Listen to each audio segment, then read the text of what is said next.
absent, and of course we have the vacant seat, so, Councilor Calhoun, Bessie, and myself are present. Public comments from the floor?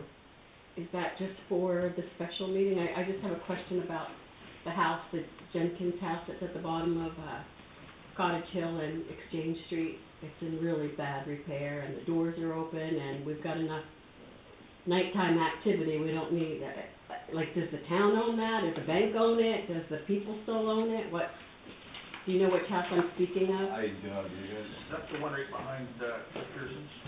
The one that used to be pool? Yeah, Fuller. Yeah. The doors are open, and there's animals going in and out and I thought the everything. bank had that. I think, we can record, if Tammy would record that you asked the question, we can find out. Find out, okay. Yeah. We don't know. Because it's I know the really, chimney fell off it a few years ago. Mhm. Yeah. Rachel was there for a while. Yeah, well, There is a roll-off there. what's that? There's a roll-off there today. Was it? Yes. Oh, I didn't see that.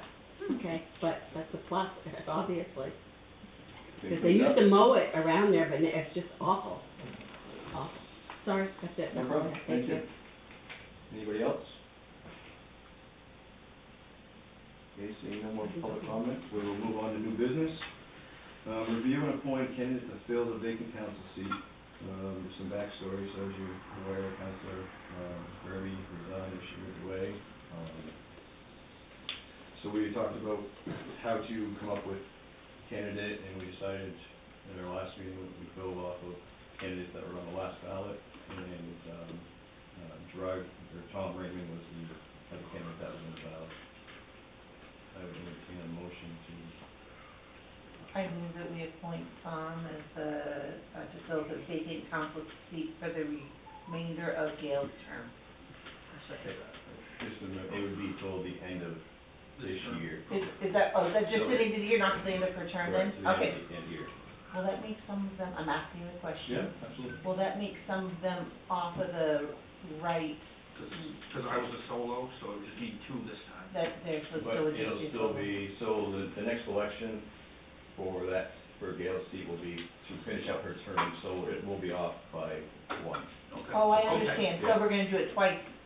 Correct, so basically, next February, your seat will be open, and then essentially, Gail's, or Tom's The seat will remainder of be- Gales will be open. Correct, for the remainder of that term. Okay, then it will wind up again after. Correct. Yep, so I amend my motion to that.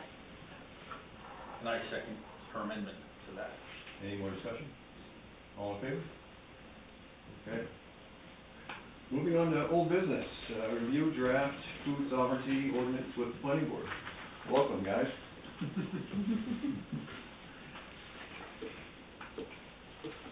So I guess I'll just start, we're still in the process of electing a chair, which will happen tonight.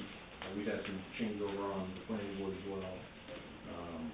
But just to kind of give a little bit of context as to where we're at, the planning board had met a couple times reviewing the food sovereignty ordinance and the wind turbine ordinance. And in our most recent meeting, we had determined it was best to come to the council and maybe get an idea as to what direction we wanted to head in, more on the wind turbines than the food sovereignty. The food sovereignty is pretty self-explanatory, but a lot of us that are new, we weren't sure how it came about and what, we're just looking for feedback on guidance of the direction for the ordinances, basically. Sure.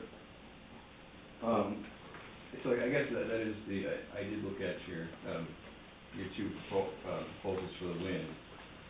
So I guess that's where we're at is, do we want to completely not allow any wind farms, or do we only want to allow them on industrial areas? And I put in just the industrial zone just as an example. It could be any zone in town, but this was kind of two separate thoughts we had from our last meeting. Do we want to completely ban it in town, or did we want to, establish a zone that we felt that it would be okay to happen? And really just kind of helping us direct which way we draft the ordinance, before we hold the public hearing for the town to. So I kind of like to hear the take on the planning board's opinion, as you guys are residents as you guys feel? I don't want them.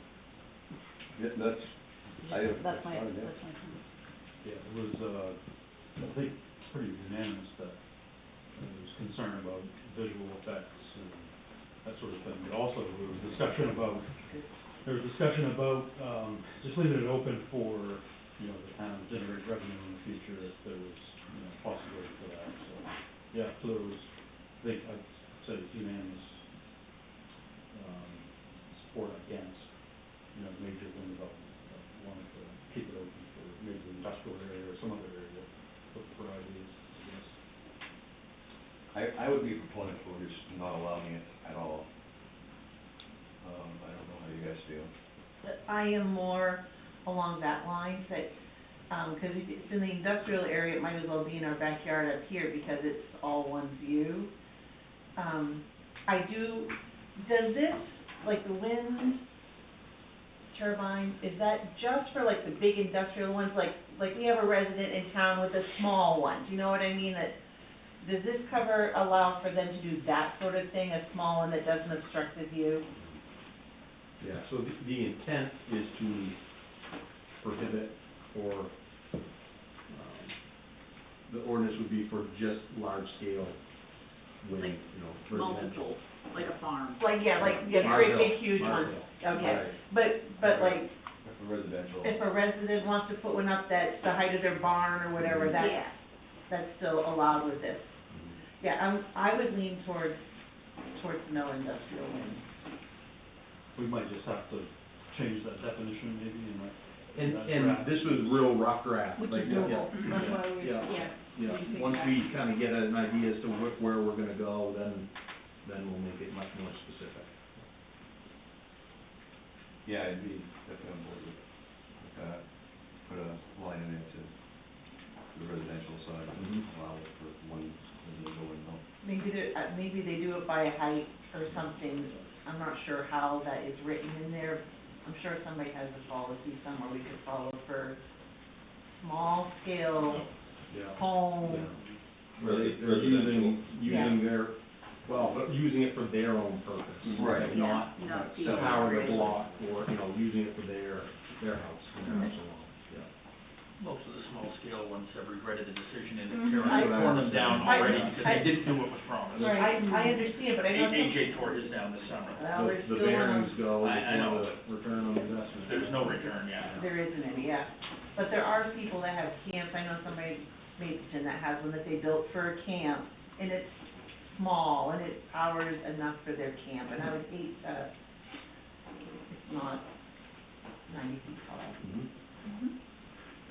And part of the other discussion was with, like, using the industrial zone as an example.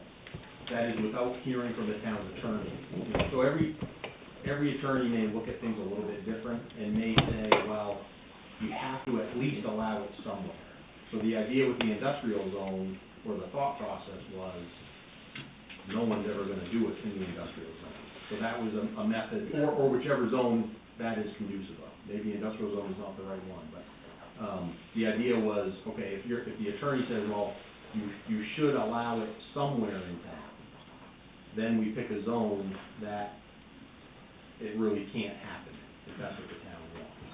So we did, in Herman, we had the option to ban solar, same idea, or take the second approach of allowing it, but no one's ever gonna do it because it's too difficult to pull off. So that's just kind of if the attorney, for whatever reason, says, no, you've got to at least allow it somewhere, we wanna be ready to say, all right, you can do it in such a small section of town, nobody's ever really gonna develop that into wind turbines. Which, I figured industrial zone was probably one of the smaller zones here, but maybe not. I don't know, they tried, didn't we have a request for, We had a request, they wanted to put, a wind farm, a few windmills at the old energy plant, and then they had plans of expansion to put random ones in the fields around Ashland. So that's kind of when this all Yeah. started. Prompted this. Yeah. But, yeah, I guess I would be for what we talked about, if there's a way to do that, if residents want wanna put it, then they could open part of their house, but nothing commercial. Unless the attorney says we have to. That was the only, yeah, that was the only, Right. Of course. that was really the only reason we had the second option was just if the attorney says, for whatever reason, which in my opinion, and from past experiences, the town can prohibit it completely. Sometimes you run into an attorney that will say, no, you gotta at least allow it here somewhere, so just if we run into that, we wanna be prepared. Okay. When you do it, come back with one combined policy though, so it's not multiple. Correct. Mhm. Yep, we'll take this from tonight and work on one. Anybody else have any, planning board? Okay. You guys wanna move on to the, oh, I jumped around, I'm sorry. Yeah. It Well, I was- was curious, are you good Yeah. with the food sovereignty No, one, we'll or? discuss the food sovereignty, I just Oh, overlooked it, okay. I'm sorry. So you can fire me anytime. Well, I didn't I may have know. jumped the gun on you, I may have, No. said food sovereignty and I went right into that. That's okay. Yeah, we can go over that. So we had a question from, Counselor Reisner, who's it right now? So his question or concern was that he felt the proposed ordinance oversteps local food and includes self-government, which are two different things. The ordinance should only address food and not how local government operates, as there are laws that address that. He's concerned that the ordinance mentions that federal and state laws cannot override this ordinance, which he believes is incorrect. He feels the ordinance should only address food sovereignty. That was the concern he had. Yeah, and this is a straight boilerplate from Sure. other towns, Yep. so we can look into that. And I know Alicia had worked on this as well, so, the gist of food sovereignty is what we're trying to get at, so if there's language that needs to be changed, we certainly can. But again, I think this is a slam, the town attorney says this is the food sovereignty ordinance that you need to meet state requirements. So whatever's in that would be what we go with, but we can check on that. Okay. And no, the town attorney hasn't looked at any of this at all, that I'm aware of. Do you guys have any? I know we wanna make it easy for people in our town to provide food for the rest of us to buy, that's really important. But when I read Jim's email, cause he sent it back to everybody, I do agree with him that we should keep it focused on food sovereignty. That would be all. I do agree with him on that. Do you guys have anything to add? Does that make sense, or? Yeah, seems like that'll make it simpler. Yeah.